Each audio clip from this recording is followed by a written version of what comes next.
this is the ZX 32-inch monitor for gaming monitors. So you get a pretty good 170 hertz frame rates, you get 1 millisecond response time, and it's 1444p, so it's a pretty wide screen, and it's got good resolution on it.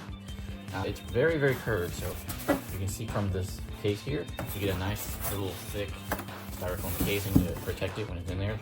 And if you're not going to mount it on anything, it does come with the brackets here that you can put it on for the desk mount.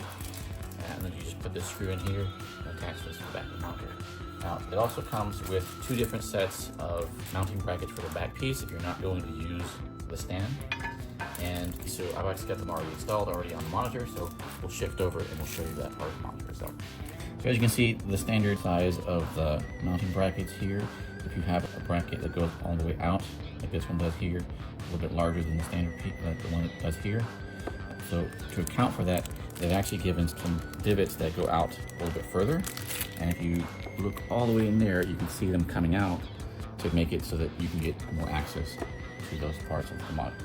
So it does have a nice little LED on the back of it here. You have 2 display ports, 2 HDMI, power input, and your audio. So you have audio out. Pull that back here. 2 display ports, 2 audio HDMI. Now we're going to show you how it looks to get a feel for how it looks here. So this is the standard Google homepage. See how the white looks on here. I do recommend a warmer temperature on this, otherwise it looks a little strange with the cooler temperatures.